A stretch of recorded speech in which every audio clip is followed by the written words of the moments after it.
Bonjour à tous, bienvenue dans les 4V, Alexis Corbière. Alors, on l'a appris hier en fin d'après-midi, la France et la Jordanie ont largué 7 tonnes d'aide humanitaire à destination des habitants de Gaza. C'est ce que vous souhaitiez, est-ce que ça va dans le bon sens ? Oui, ça va évidemment dans le bon sens. D'abord, je voudrais souhaiter bonne année à tous. On le dira pendant notre entretien, ça va être une année difficile et on commence par l'international. Et effectivement, le drame aujourd'hui que subit la population de Gaza.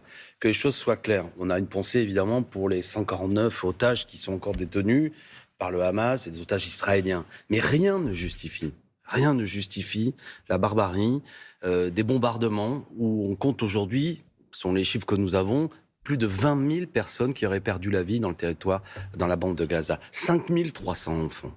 Cette spirale folle dans laquelle est engagé le gouvernement de Netanyahou, qui n'amènera à rien d'ailleurs, qui risque encore de déstabiliser la région, de créer encore plus de violence, de créer des générations entières de gens qui ont envie de mener la guerre, met en danger toute la région, à commencer par Israël. Et met en danger, d'ailleurs, me semble-t-il, les otages eux-mêmes israéliens, qui est censé être le but de cette spirale folle. C'est-à-dire quoi, c'est pas suffisant l'aide humanitaire ? Bien sûr, 7 tonnes, vous savez, pour 1,5 million, 2 millions de personnes, enfin, je ne veux pas le résumer aux quelques grammes que ça représente par habitant. C'est une bonne chose que la France, mais la France doit parler fort, de dire cessez-le-feu immédiat, cessez-le-feu immédiat. Et d'un certain point de vue, je suis favorable, avec mes amis de la France Insoumise, à toutes les mesures qui exerceraient une pression internationale sur Israël, y compris des mesures de cesser d'activité économique, de relations économiques. Il faut qu'il y ait une pression. Vous êtes pour cesser les relations économiques avec Israël ? Pourquoi pas ? Je suis pour tout ce qui produit une pression diplomatique, économique, pour que le gouvernement israélien, de droite et d'extrême droite, vous savez, la population en Israël n'est pas favorable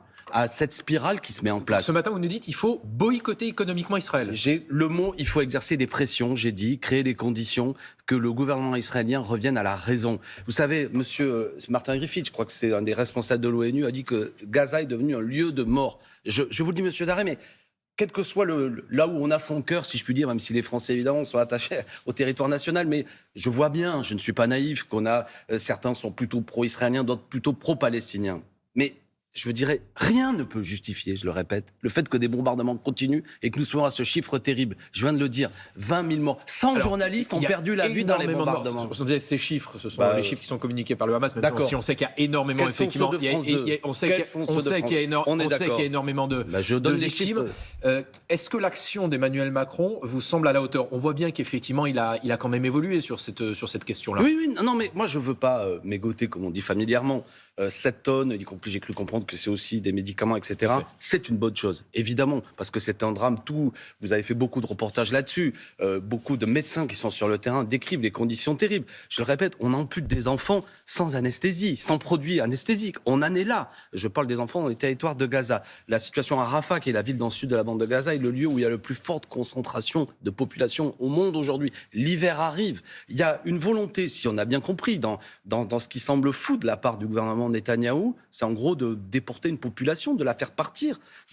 Mais ça, c'est du point de vue du droit international. Ça, il le conteste évidemment. Mais quel est l'objet ? Attendez, qu'est-ce qu'il conteste ? Il conteste le fait qu'on essaie de mettre une situation de pression pour que les populations palestiniennes quittent la bande de Gaza. Je ne crois pas qu'on puisse contester ça. Quel est l'objectif ? Eux disent vouloir éliminer le Hamas. Attendez, alors justement, je termine là-dessus. Écoutez, puisque c'est la seule parole un peu que je juge, qu'on essaie de comprendre. Est-ce que les 20 000 personnes qui ont perdu la vie sont 20 000 militants du Hamas ? Est-ce que les 5 300 enfants qui ont perdu la vie ? Donc l'ONU est là face à, je vais dire, des crimes de guerre. Et il faut que le droit international se fasse respecter. Sinon, c'est toute la région qui va s'embraser. Donc on a quelque chose d'irresponsable. Et j'ai aussi, je le répète, et vous l'avez dit plusieurs fois sur votre antenne, les familles israéliennes qui voient bien comment la logique folle, politicienne dans laquelle M. Netanyahou est engagé, met en danger les otages eux-mêmes. Donc cela doit cesser. Si ce que fait la France avec la Jordanie, si j'ai bien compris, marque une volonté diplomatique, d'action, pour dire maintenant ça suffit, et que y compris la population française se mobilise pour réclamer la paix, je dis bien la paix. Il y a encore des manifestations qui vont avoir lieu ce week-end, nous les soutenons, c'est une bonne chose. Cessez le feu immédiat, je crois que c'est quelque chose qui est une exigence humanitaire, en respect avec le droit international et conforme à ce qu'attendent les populations. Alexis Corbière, un remaniement semble se dessiner en France. Elisabeth Borne pourrait quitter Matignon. Quel bilan vous tireriez de son passage si elle n'est plus Première ministre dans quelques heures ou dans quelques jours ? Quel type de Première ministre aura été ? Vous vous doutez de la réponse.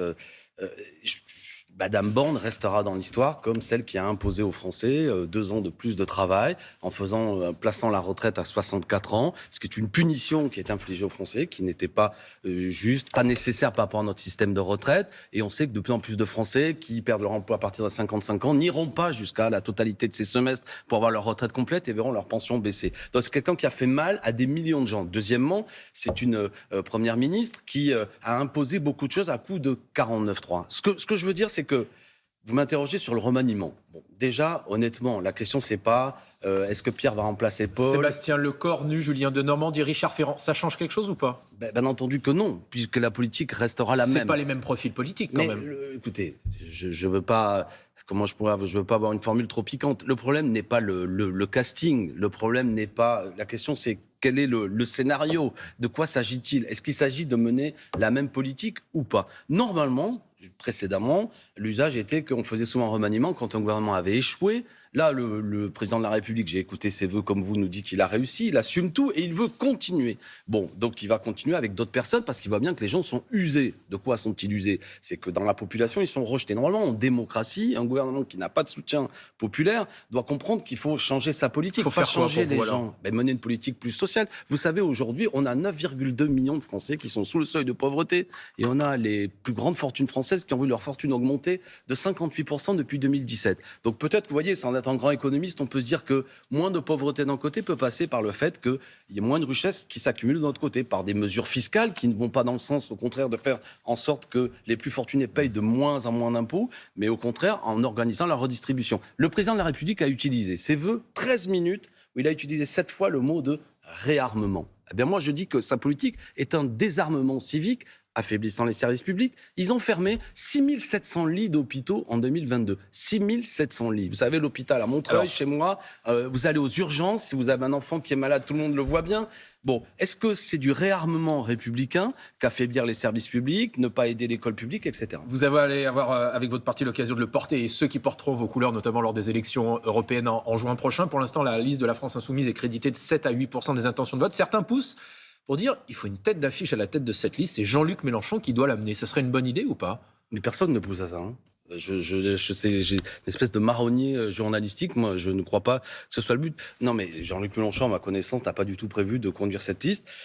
Non, par contre, la question est la suivante. Moi, ce qui m'intéresse, on est allé vite tout à l'heure, mais il faut qu'il y ait un grand changement qui existe dans ce pays. Vous savez, vous m'avez interrogé sur 2024, l'année qui vient. Peut-être aussi l'occasion de parler. Il va y avoir une possible inscription de l'IVG dans la Constitution. Est-ce que ça passera par les européennes? Ce sera justement, moi, ce que je souhaite, c'est le changement qu'on passe de la 5e à la 6e République, qu'on donne plus de pouvoir au peuple. Et de quoi je suis en train de parler? Du fait que les européennes ont leur importance, mais c'est l'échéance 2027 qui m'intéresse.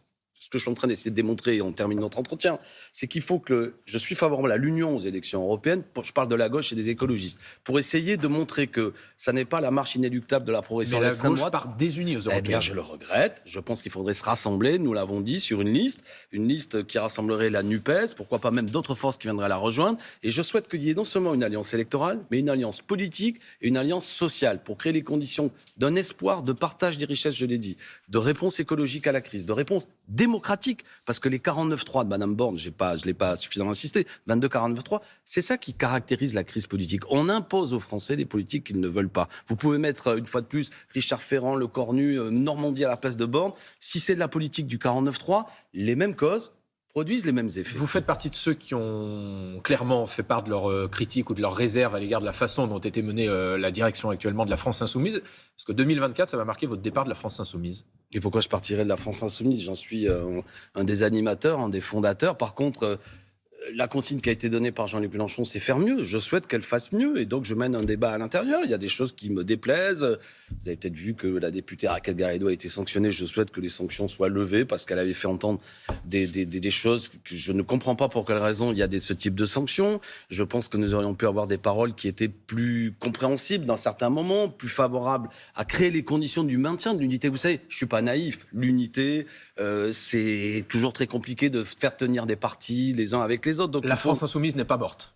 Ah ben, je l'espère pas. Du moins, évidemment, pourquoi c'est même la force sans aucun doute la plus importante dans le paysage politique de gauche et écologiste. Par contre, elle doit faire mieux. Je le répète, faire mieux, c'est pas faire pareil. Créer les conditions que nous rassemblions. Faire mieux, c'est avec ou sans Jean-Luc Mélenchon, faut se le dire franchement.